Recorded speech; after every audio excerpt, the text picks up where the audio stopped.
I'm Helen Giddings, chair of the Women's Leadership Summit and Black Women Empowering Black Women of the Western area of the Links Incorporated. Welcome to the Let's Talk series. This evening's topic is Let's Talk Change. What can we do individually and collectively to convert this moment and bring about the change that is needed to make our world a better place for all of us? This evening's sharing and learning experience is a partnership between the Women's Leadership Summit and Black Women Empowering Black Women, which again is a committee of the Western area of the Links Incorporated. One of the most exciting things about this evening is that we have 500 plus incredible women from all over the United States, including Anchorage, Alaska. Hello out there, Beverly Jones in Anchorage. So we have geographical diversity this evening, and we have career diversity. We have Vivette Henry, the global head of organizational effectiveness and inclusiveness at AIG. And we have two of the 20 most powerful women in banking. One I will not introduce, she's on the panel, you'll hear from her later, but I certainly want to give a shout out to Rosalind Houston, who is a really good longtime friend of WLS. She is the Chief Human Resources Officer and the Senior Executive Vice President, and she reports directly to the Chairman of the Board of BBVA. And now I'm pleased to introduce Demetrius Sampson, Esquire. She is a member of the Links, as well as a founding member of the Women's Leadership Summit. In brief, Demetrius today is retired, but her legacy and her work still loom large. You've heard of Hurd, Gogan, Blair, Sampson, LLC. They have offices in 12 states. She is the Sampson in the law firm title. Additionally, and importantly, she runs political campaigns. That's important to me. She runs political campaigns when she is inclined to, for people she chooses to, and causes that are important to her. She managed my campaign for the Texas House for 13 terms. We got 83% of the vote in one election, and all of the rest of them, she got over 90% of the vote. I mean, I just don't think you can do better than that, because if we had chosen to, we could have just kept right on running. I could not be happier to introduce to you this evening our moderator, Demetrius Sampson, a real legend in her own time. Demetrius? Well, thank you, Helen. Thank you.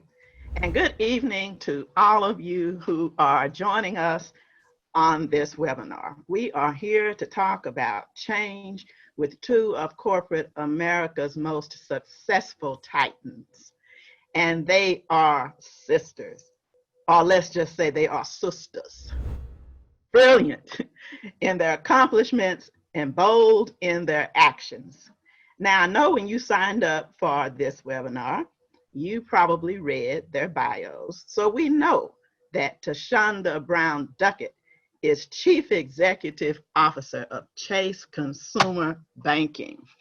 We know that she is listed an American banker as being in the top 7 most powerful women in banking.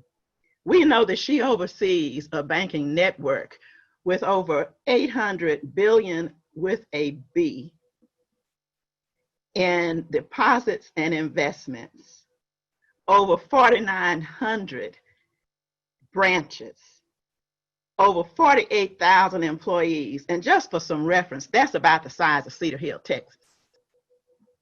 And over 24 million households nationwide. Thasunda leads where she wants other people to follow. She is the executive sponsor of JP Morgan Chase's Advancing Black Pathways program. She's also a member of the steering committee for JP Morgan Chase's Women on the Move initiative, which allows you to advance women in their careers and in their businesses.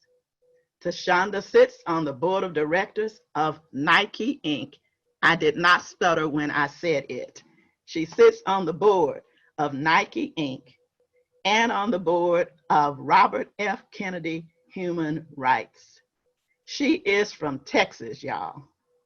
And she holds a bachelor's degree in finance and marketing from the University of Houston and an MBA from Baylor University. She lives in Connecticut with her husband and 4 children. Let's welcome Thasunda. Now, unless you have been under a rock, you know all about Cynt Marshall, because since March of 2018, she has been the CEO of the Dallas Mavericks.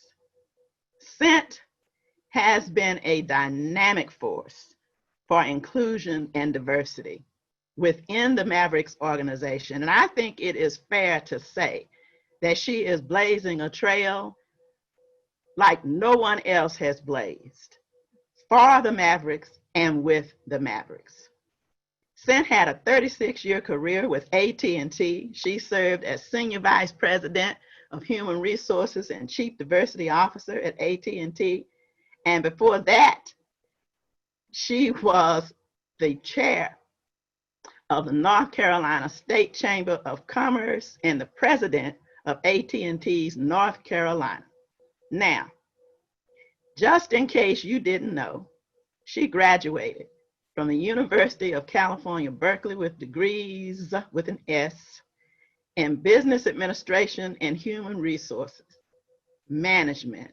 She holds 4 honorary doctorate degrees. She serves on the board of Dallas CASA. Y'all, this is in her spare time, okay? She serves on the board of Dallas CASA, Dallas Regional Chamber, Texas Women's Foundation, and is a member of the Executive Leadership Council. She's from Richmond, California, lives in the Dallas area, and she and her husband, Kenneth Marshall, have 4 adult children. Let's welcome Cynt Marshall. All right, ladies. So we all know about Forever First Lady's book, Michelle Obama's book, Becoming. Would you please step into the role and tell us about becoming you? And let's start with you, Cynt. All right, Demetrius, it's so good to be here. It's good to be here with 500 of my closest sisters. I have been with the Women's Leadership Summit before, and I'm just happy to be back. And it's been a long day, and I'm just excited about wrapping up my day with the Honorable Helen Giddings. Let's get her title together. And all of these wonderful sisters. And so, Demetrius, it's good to see you again. And happy to be here with Thasunda. It's my first time meeting her. And what I told her earlier, I have to say this, is I am so proud that my niece, Chelsea Crowder, who I am so proud of, who is a VP at JP Morgan Chase, sent me this flyer, and I'm feeling all good about the fact that, oh, she's going to join because I'm doing something. And she wanted to let me know about her role model. And that makes me feel good to know that we are blazing trails and that my daughters and my nieces and those coming up behind me have somebody other than me to look up to. So Thasunda, thank you for what you are doing and how you are blazing trails. So let me tell you about becoming me. And I know I only have a few minutes. And so Demetrius, you mentioned my 36-year career at AT&T. Prior to that, I grew up in Richmond, California. What people don't know is that I was raised by Southern parents. And my parents left Birmingham, Alabama when I was 3 months old.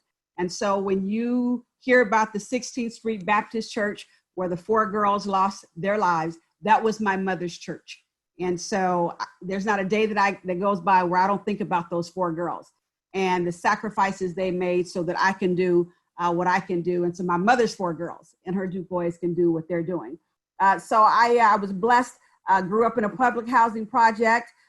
All the stuff that you hear about in a public housing project. I probably experienced it, but I will say one thing.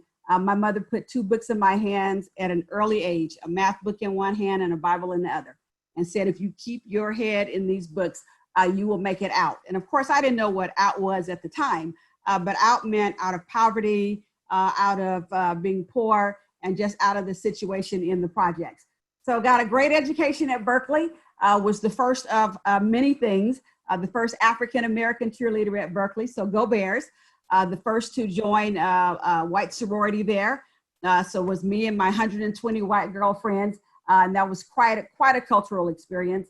But I didn't know that there were some things that had never been done before, because the village wrapped their arms around me when some bad stuff happened in our family, and educators just wrapped their arms around my mother and said, these kids are going to college. And so I was blessed to be able to get a great public education and to start working for AT&T. I had 13 job offers coming out of college. I said, I want 2 things. The one that pays the most money, because I want to help my mother get out of here, and the one that will let me be a boss coming in the door. So started out on a fast track management program and was blessed just to work all over our business for 14 different jobs, 3 different states. Remarkable experience, and I'm sure we'll talk about some of the experiences, the good, the bad, the great, and the ugly, how you respond to certain things, and then for such a time as this, even with my cancer battle and all that. So I'm equipped for some change, and I'm ready to talk about it and just tell you more just a little bit later.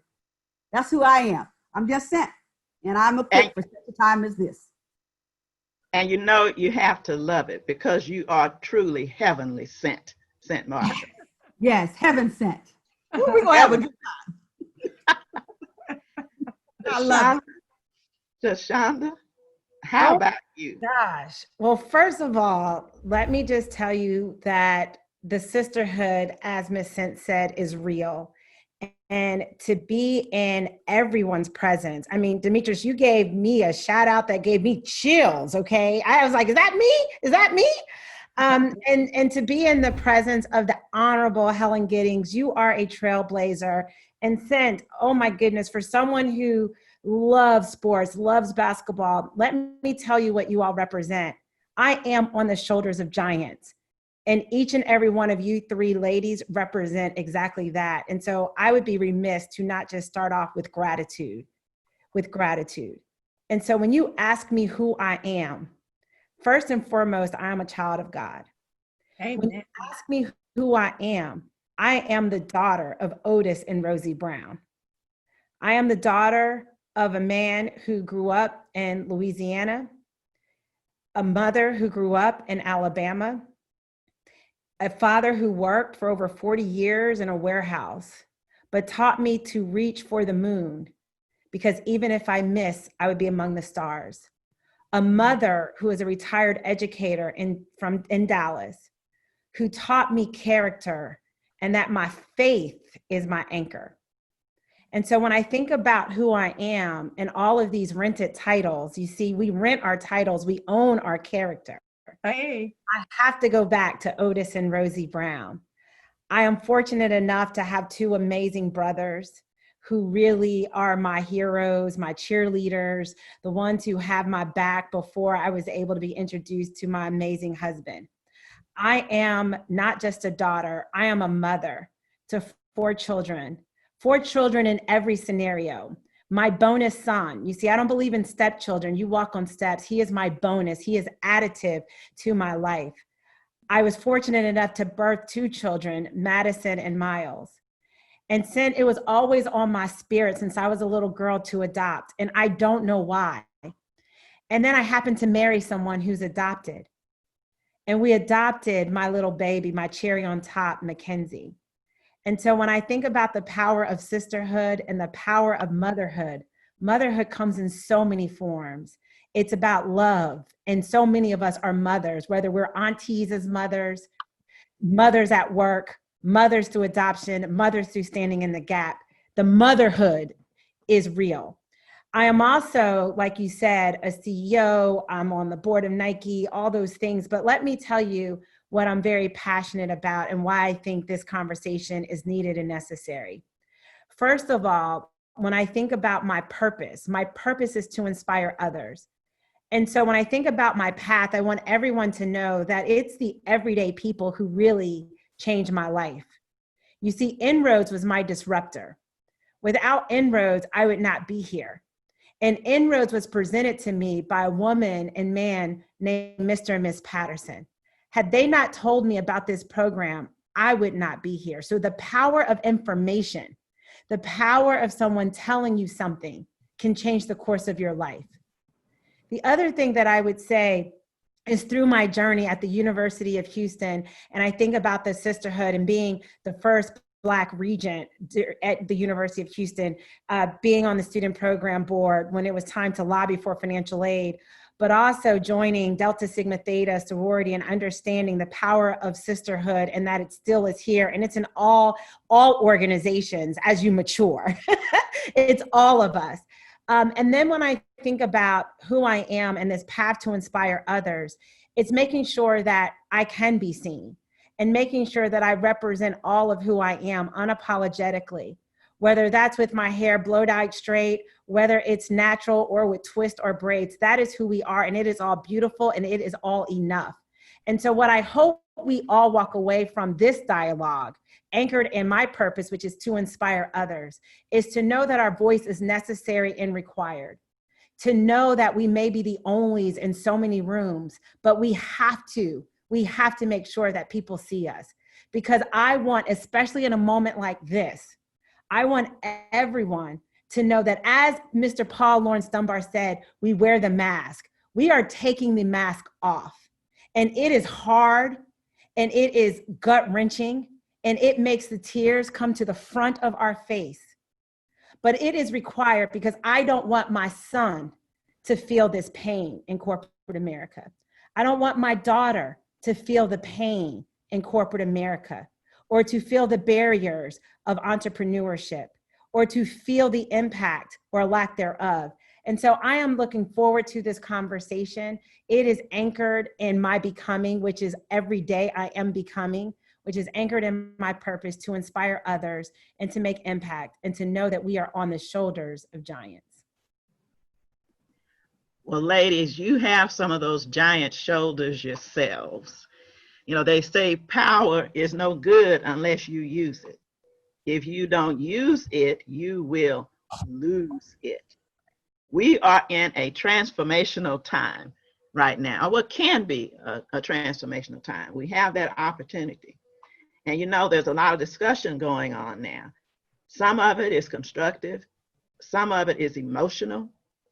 But what we don't necessarily hear is a lot of solutions. And so some of us get our blood pressures up and we're talking about it, but we'd like to know what are some of the ways that we can actually make a difference. And some of our friends and colleagues want to know the same thing. So right here in this talk, when it's just us, as they say, and 500 of our friends, can you please share with us, let's talk about how we achieve real change. I'll throw that to you. Thasunda, you want to go first? How do we achieve real change? It's going to take a village. And it's going to take all of us to bend towards justice and equality. What I would say is that first we need to be anchored in facts, and we need to make sure that we understand the true problem set from our history, but also something I'm passionate about, which is financial health. Understand that the median net worth of Black women is $200. And so we need to understand that the situation is serious.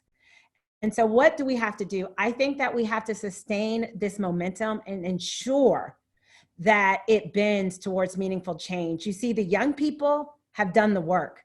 They are out there protesting. They are out there in the middle of a pandemic using all that they have, which is their voice. For those of us that are on the inside, we have to take the baton and be unrelenting about the true change while we're here, or that will be in vain. I think all of us as Americans have to say it's no longer okay. And I believe that the work is anchored in truth, reconciliation, and repair. I believe that the work, in order for us to have progress, we have to understand the truth. And the truth is that the economic stimulus that enslaved Africans built our country, but we have yet to benefit from fully. The Reconstruction, when you really do the work in truth after the emancipation to bring our country together, that is the ideal that has not yet fully manifested. The truth is acknowledging that we do have structures and systems that were put in place post-slavery to ensure that all levels, politically, socially, and economically, were disenfranchised. So now that we understand the truth, we have to have reconciliation. And reconciliation is the acknowledgement of that truth. And for us to make sure that we can say, let's be anchored in truth to have real reconciliation on what's broken so that we can truly know what we're repairing. And that's what's so important in this moment. Because if we don't understand what we are repairing, we will think we made progress. And then when we look forward 5 years from now, we will see that we went backwards. And so the repair is that we have to do the work together. And so what I say to everyone is that know what space you're in and ask yourself, you don't have to be a CEO to make impact. You first have to say, what can I do? If that is as a single mother showing up at PTA and saying, can we really bring these books that all children should read? If that is me as a CEO in a power of leadership to listen to the voiceless and say, I'm going to be that voice. What are the processes that I can improve on? What is the voice that I need to change? My point is, Demetrius, is that all areas of the ecosystem, politically, economically, judicially, education, all of it is what's under attack that we have to work and fix, which means all of us at every level have the position to make impact. Voting, knowing what you're voting for, understanding the policies, not just every 4 years, but at the city level. My point is we have to understand that we have strength and we have power. We have power. And each of us have to get proximate with our power and embrace it and then be relentless in making that forward impact. If we do that, or as we do that, we will bend towards more justice. We will bend towards the ideas of a more perfect union, but there is no shortcuts to doing the work. That's what I would say. No shortcuts to doing the work. Cynt, you are all about the work and change. Yes, I am all about the work. And I just want to pick up on what Thasunda talked about. It's personal. This is very personal. We have to ask ourselves, what can I do? What can I bring in this moment? And the way I've described it to a lot of people is, some people say it's a movement, and yes, it is, but this movement has been going on for a long time. And so I like to describe it as this is our moment in the movement. This is our moment. So each one of us, we have to look in the mirror and say, what are we going to do with this moment? What kind of good trouble are we going to get into? What are we going to do to carry on the work of Congressman John Lewis and Reverend C.T. Vivian? What's our role in this moment, in this movement? And so what I've decided that I can bring as a leader, as someone who has a platform, as someone who has a high profile job, I can bring vision, I can bring voice, and I can bring value. The vision is about helping people understand, helping them see what is really going on, having those courageous conversations internally with our employees. We had a series of courageous conversations right after the George Floyd lynching, and that's truly what it was. And so we had conversations where our African-American employees wanted to just meet with me separately.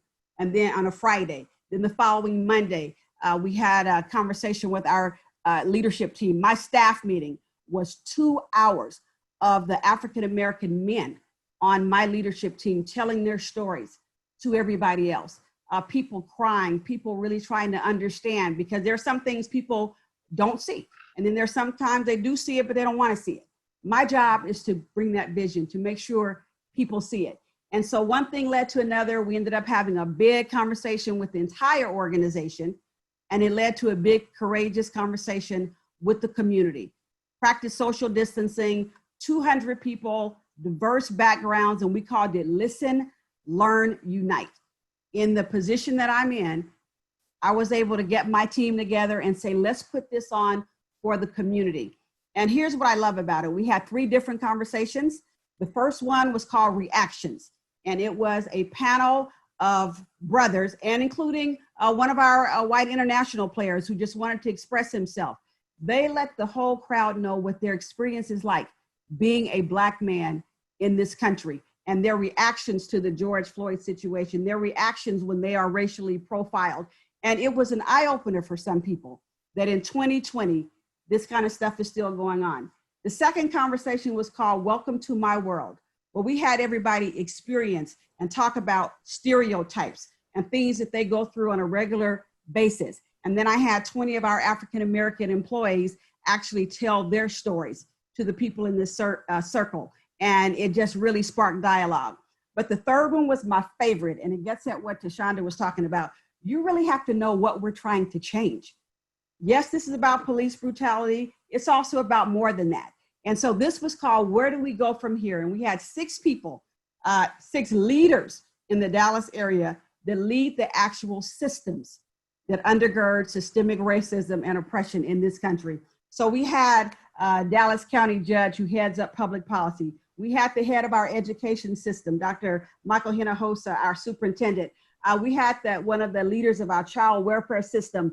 We had the chair of the board of the Dallas Regional Chamber to talk about employment and economics. We had the chief of police, Chief Renee Hall, to talk about the criminal justice system. And then we talked about healthcare. What I wanted was those 6 systems to be addressed. And then they talked about kind of what's the state of Black America for those 6 systems. But the big question is, what are the action plans? What are we going to put in place to go further and to address some of those systems? So the theme was listen, learn, unite. And so what we did after that, we united around an action plan. And as a result of that, the Dallas Mavericks kicked off something called Mavs Take Action. Based on those systems, it stands for advocacy, communication, training, investment, outreach, and noise. 25 key initiatives. It's a minimum $5 million investment over 3 years, 10,000 employee hours, literally joining with the community to make systemic change, real sustainable change in those areas. So I'm excited about it. As a leader, I got a chance to pull this together. Of course, my boss, Mark Cuban, is awesome. And so he's all over this the right way. If you're following him on Twitter right now, you know all kind of stuff is going on. But we're in a unique position where we get to pull people together to impact change. So we are in good trouble. We are getting in good trouble at the Dallas Mavs. I bring vision, voice, and value. And that value means time, talent, and treasure, actually putting some dollars into the community, into education, into employment, investing in our youth and all the different areas that need to be addressed. So that's how you make change. You roll up your sleeves, you understand what the problem is, you know it's systemic, so you don't come at it from here, you go deep because you want to do something that's sustainable. Cynt, I think I have always heard you say, don't talk about it, be about it. Oh, and you know, okay, so that's our motto. So you probably are just hearing about this, and I'm wiping my glasses off because it's hot in this little room they got me sitting in, and I need an air conditioner and all that. Okay, so look, what I told my team is, they said, when are we going to announce this? I said, we're not. My motto, and you know my motto, you just said it, don't talk about it, be about it. What we are going to do is make change, and we're just going to be going around doing some great things, making some investments, because I mean, this is our future that we're talking about. We don't just work here. We don't just play here. We live here too. And the things that are happening in the community, we care about that. And so we just said, as things happen, as we make our $50,000 investment, our $1 million investment, our $100,000, if the partners want to talk about it, they can talk about it. If the Honorable Helen Giddings wants to talk about the little gift I'm gonna leave the Women's Leadership Summit with at the end, she can talk about it. But we don't have to talk about it. We just need to be about it. Ladies, we have a few questions. Dr. Sharon Blackman, are you? Yes, I'm here, Demetrius. The first question has to do with an individual. She says, I am the youngest manager at a Fortune 100 company and only one of 5 Black. I want to continue to break ceilings at my company. How did you obtain a mentor or a sponsor? Demetrius, you want me to start out? Yeah, please. Please Okay, start. I can start out having worked 36 years at a Fortune 9 company. And I believe AT&T made it to a Fortune 9 company because I was there, okay? Because I was there and there were a lot of other people who looked like me. And all of us working together, black, white, red, brown, yellow, we all worked together, male, female, to really get that company where it was supposed to be. And I think that's the root of the answer, is to play team, to know what your role is, to know what value you bring, to not have the imposter syndrome, to never question whether you should be there, whether you should be at that table. You are there because you are qualified to be there and you have something to bring. So you need to bring it. But first you need to know what it is. Every job I've ever had, I asked the Lord 2 questions. Lord, what is it and who is it? What is it that you need me to do in this job for this corporation? Because people might see, and I used to call it the triple whammy when I was young, black, and female. Okay, it was a triple blessing, but sometimes people didn't see it as a triple blessing. And so I used to ask, okay, what is it that I'm supposed to do in this job so I can stay focused on what it is? Because if you deliver the goods, that actually matters. People might be all weird about a lot of stuff superficially, but if you deliver the results, people can't argue with it. And then I would say, Lord, who is it? Who is it that I'm supposed to touch? And then who is it that you're going to put in my life that I'm to learn from? My whole philosophy about being the only one or being the first is I've always had this thought that I might be the first, but I won't be the last. And I need to take actions to make sure I'm bringing the second, third, fourth, and fifth one along. Know what your role is and deliver on it.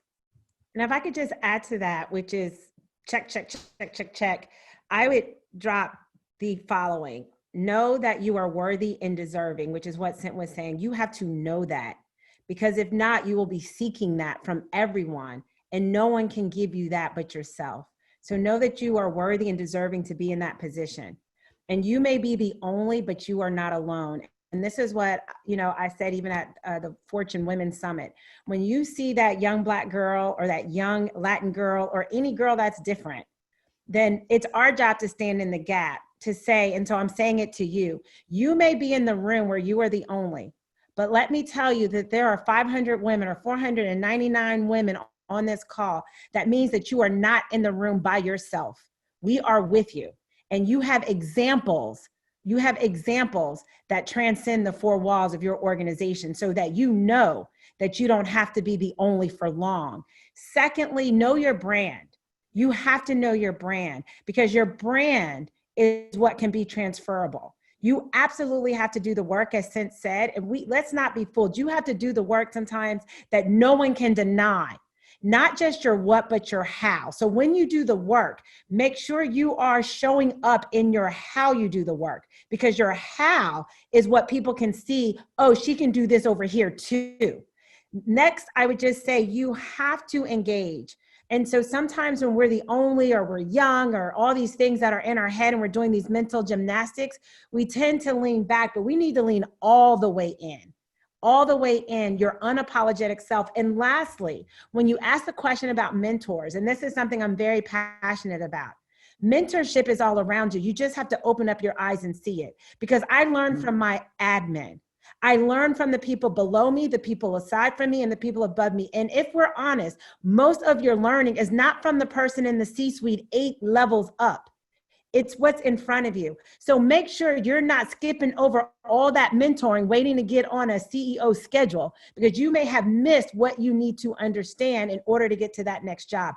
Mentorship is all around you. It's in the books that you read. It's in the people that you see. It's in the people that are doing all the roles. You can be mentored every day. Sponsorship is what you need, advocacy, and that's only going to come from someone feeling compelled to speak on your behalf when you are not in the room. And the only way people are going to feel compelled to advocate and sponsor you is all the things that I just said and what Cynt has said prior to that point. Oh, let me add to that, because sister, you got to get this, because Tashonda's giving it to you. She talked about mentors, she talked about sponsors. And some of you out there, you've heard of this. It's nothing new. your personal board of directors. I don't care what age you are, and the younger you can start this, the better, is to have those 4 people in your life. And that's the role that they play. And you talk about it and you let them know this is the role you want them to play. So let me tell you what they are. Thasunda already mentioned it, your mentors. Okay, these are the people that are going to help you. They're going to train you. They're going to get you ready for the game. Then those are your sponsors. Those are the ones who they're like your agents. They're going to advocate for you and go and tell some team, okay, sign her up. But then they're your pushers, people who are going to push you no matter what. When you get down, when you're having those imposter syndrome moments, when you're just tired, when somebody is giving you a lot of noise and you say, okay, I'm giving up, they're going to push you to just go harder and harder and harder based on your goals that you've talked to them about. And then there's your lifters. Your lifters, sometimes your pushers might make you mad, okay? Because sometimes you need to get mad. Your lifters, they're going to lift your spirit. They're going to lift you up no matter what. You can call them and tell them you just went crazy on the boss, and they're going to say, oh girl, well, you know, the boss deserved it, okay? Those are the people that are just going to lift your spirits. You need all 4 of them in your life operating in those roles. And then if you get a chance to get them all together on a Zoom call once a year or together, just to talk about you. And you know, we're such givers that we don't like to spend a lot of time talking about us, especially those of us too. We have parents we're seeing about, we have kids we're taking care of. You're taking care of the boss, you're taking care of the husband. Sometimes you just have to stop once or twice a year and just focus on you. Pull your personal board of directors together to focus on you, your life, your career. Get all 4 of those people in your life. I learned that later in my career, and it has been extremely helpful for me. And you know, one thing, I know you want to get to the next question, but this is like such a thing. It's like such a thing. No one person can be everything. Mm-hmm. And I think that's in business and in life. You know, like that one mentor cannot be everything in terms of what I need. They cannot give me what they don't have. And so I love how you broke it down into those 4 areas. It's even in life. My husband cannot be everything to me. There's other things that I need in order to be the best version of Thasunda. And so when you think about mentorship, you also have to understand, what do you need? You may need that lifter. You may need that accountability partner. You may need that person that provides that intellectual curiosity. My point is, don't like take that one mentor and squeeze the life out of that person and think that that mentor can give you all the answers to the test, because that test is your personal journey. And no one person can give you all of what you need for your personal journey. I just think that's so important when we talk about mentorship. And I think, Thasunda, that you stressed that you really have people at all levels that have all kinds of titles, no titles, yes. Okay, made up titles, yes, okay, earned and unearned, yes. And I can assure you that I might be the Samson in Linebarger, Goggenblatt, and Sampson, but there are some folks that helped me get there, yes, that to this day probably don't understand everything that they did to help. And I know you have some of those same folks because you have had staying power. And that's my next question to you, because a lot of folk can get there, but they cannot stay there. How have you been able to have staying power? All right, ladies, you just asking them real questions, right? Oh, yeah. But you know what? It goes back to my character transcends my ego. And my character is anchored in my faith. I believe I have a moat. And I posted this on social the other day because I was just full. There's so many people that have prayed for me and that pray for me. There's so many people, the people at work, like your niece, the people I don't even know their names, they are rooting for me, and I feel them because it is hard. Let's not be twisted. Like my daddy says, people see your glory, but they don't know your story. It gets exhausting.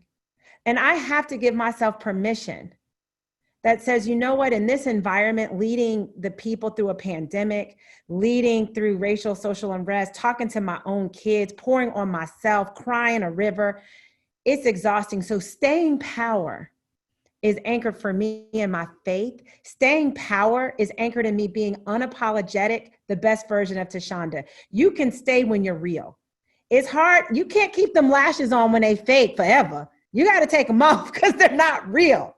So that staying power means you can only bring you to the table. That's what will allow you to stay and then continue to hone you, get you better every day, becoming more and more the better version of you. Staying power is staying intellectually curious. Staying power is anchored in your character. Staying power is understanding it takes a village and a team.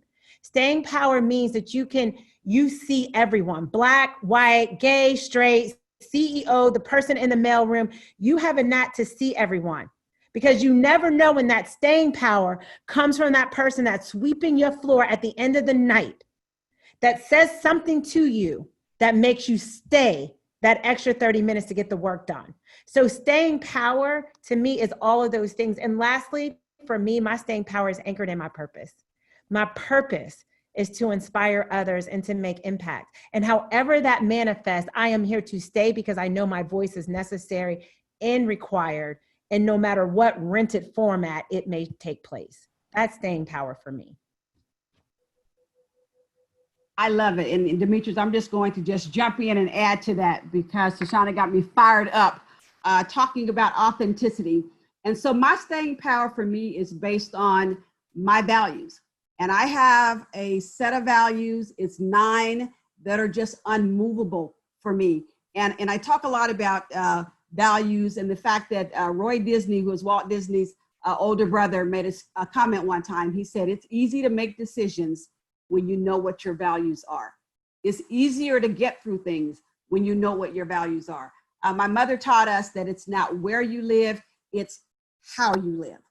Whether you're living in the projects like we were, it's about how you live, a set of values that guide you every day. Now I'm in the big house in Preston Hollow. It's still about how I live.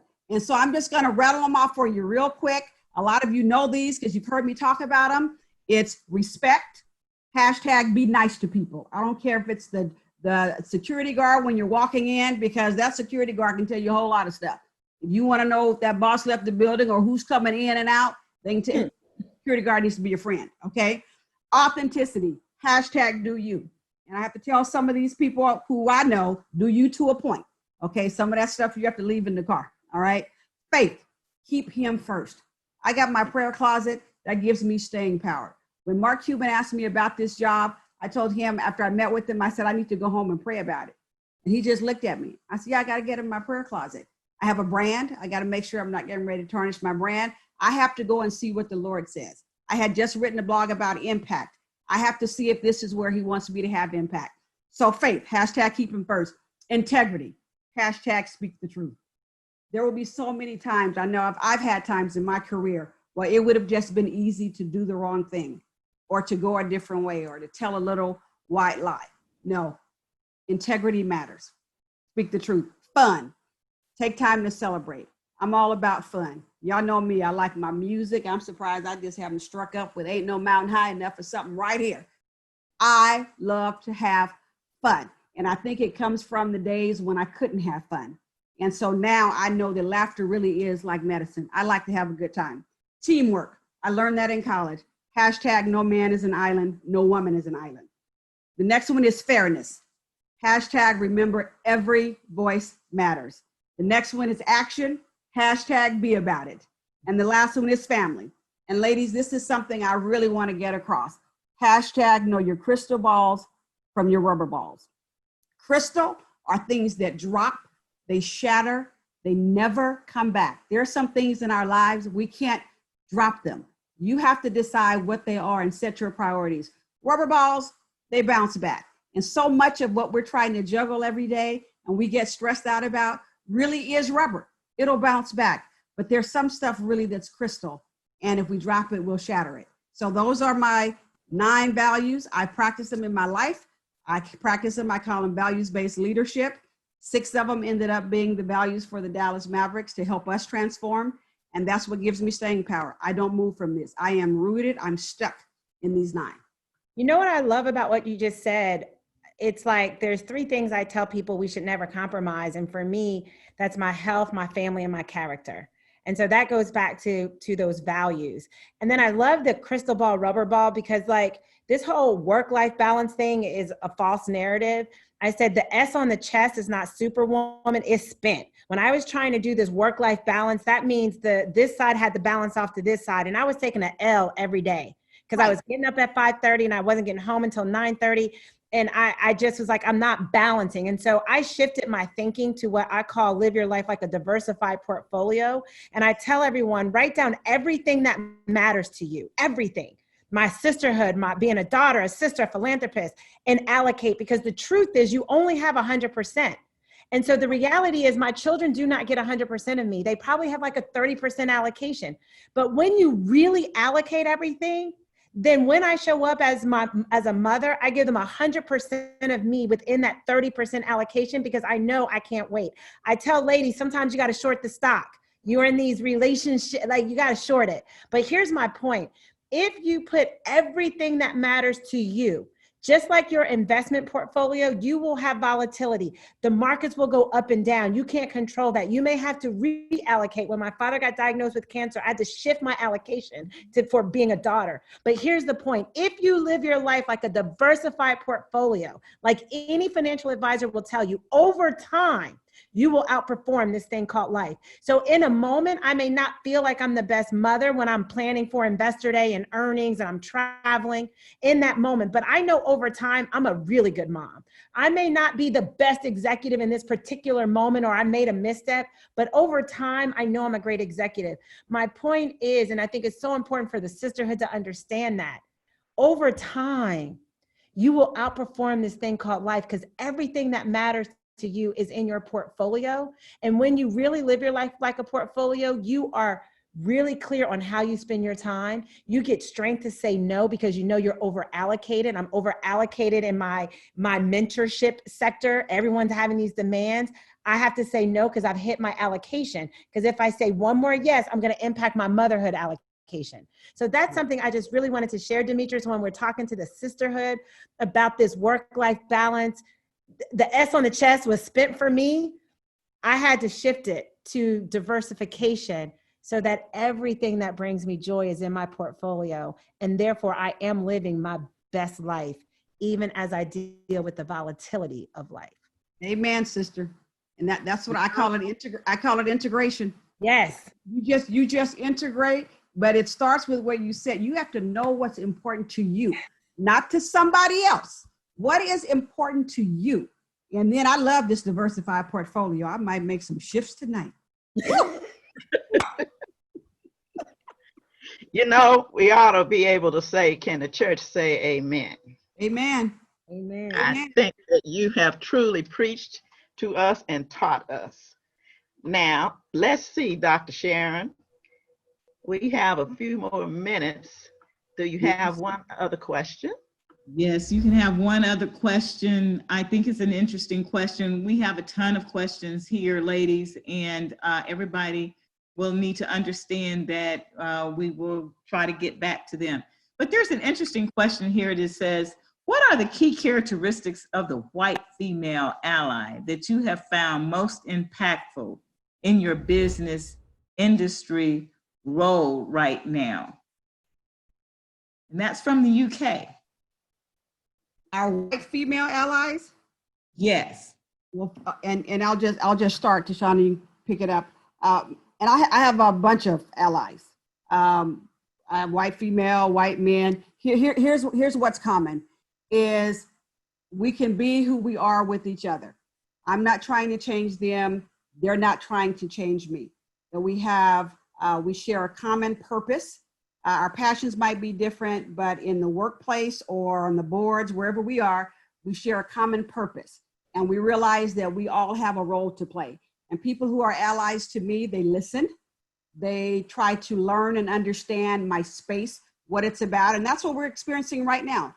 People who are natural allies, but people who are saying, now they want to really step out and be allies. And I tell them, listen, understand my story, understand my test. And to understand all the testimonies that I have, you need to understand my test, understand what I've gone through, understand what my people are going through, understand our aspirations, not just tolerate us, but really try to understand me and who I am and who I represent in order and to be there for me. And then figure out what role you can play in truly trying to make a difference, not at a superficial level, but get your heart into it, not just your head, not just your hands, but get your heart into it. Those are the people who are in my circle. And honestly, they are truly my sisters. I mean, I told you I lived in a sorority with 120 white girls. Over about a 90-day period, we were truly sisters. We cried together. We experienced pain together. We were there for each other. And that's what you want. Somebody who will cry with you, shed the tear, and be there for you and experience your pain, and then make a commitment to make a difference with you. Yeah, I think an ally is, the word that comes to mind is sustainability. Like if you're an ally, you stay in this quest.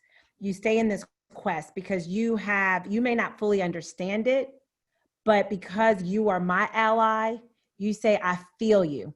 I may not understand it, but I feel you. And what can I do? And you lead in a real intentional way. It's like we say in this moment, you know, people are calling going, oh my God, what can I do? And all this good stuff. And then it's like, I'm going to be Black 3 months from now, 6 months from now, 9 months from now. So we can, you know, don't feel like, you know, this is a moment, because for us, it's every day. So an ally won't just sit and cry a river when we talk in this moment, when we're having those courageous conversations. An ally will see you. They will say, Thasunda, you seemed a little down today. Thasunda, how's Miles doing? Thasunda, here's something that I have done. They have to use their power too. An ally will use their power for your purpose, for your impact, for your progress, because they have that shared alignment. So an ally to me is someone who connects, sustainability, like you talked about your sisterhood, and someone who will give up some of their power to create space for yours, because you have this common mission towards impact. That's an ally. You know, when I was reading Twitter last night, and, you know, my boss is blowing up on Twitter, and I actually started crying. I started crying when I was reading all of his comments, and I said, I mean, he's not telling me he's sending these comments. I mean, he's not doing this for any of us. He is truly out there as an ally, yes, trying to drive change with his big platform. Yes. And I just started crying. I said, this is absolutely incredible to me, for us as a people to have this kind of ally out there who's not doing it for show. That's right. He didn't have to do anything for show. Okay. He is truly in this for the long term. And to Thasunda's point, he's trying to understand, and he may never truly understand it, but he's feeling it with us. And he is in it for the long term and willing to make some personal sacrifices. I mean, we have people calling right now saying they want to get refunds on season tickets and all that. And he's saying, okay, bye. That's fine, because we'll replace those people. He's trying to feel this and be there for us for the long term. And it warms your heart when you have allies like that. I love it. Well, I tell you one thing that we all know from having listened to you. You have said, here am I, Lord, send me. And what we say to everyone who is in this audience who wants to see change and make change, you need to adopt that same philosophy. And you need to say, here am I, Lord, send me. And with that, I will turn this back to our esteemed chair of WLS, the Honorable Helen Giddings. Thank you, lady. Thank you, Demetrius. You did a fabulous job. Thank you. Thank you all so very, very, very much. Let me take this opportunity to thank Tamara Sadler, who put together the Zoom call and is taking care of all the logistics while the rest of us were nervous about making sure it all went off. She went there and made it happen. So thank you very much, Tamara. Thank you, Demetrius. As always, an amazing job of moderating. And thank you, Sharon, for handling the questions. And thank you, Cynt and Thasunda. We call our sessions at WLS Learning and Sharing. And indeed, this has been a powerful evening of learning and sharing, and one that I will not soon forget. I know that I am like the rest of these 500 women. I'm energized, I'm inspired, and I think I would be remiss if I didn't say to both of you, Cynt, thank you, because you've been with us from the very beginning, and you and the Mavs are our partner. And I want to thank you, Thasunda, because Chase has been our partner. And so we're very, very grateful for that. I think we've all been challenged to be better than we are, to reach outside of ourselves and to try and touch another person, another one of God's creatures. You have all been absolutely wonderful. Let me say that there's a quote that I really like. It says, "I am only one, but still I am one. I cannot do everything, but still I can do something. And because I cannot do everything, I will not refuse to do the something that I can do." And I think our world will be better if all of us can do the something that we can do.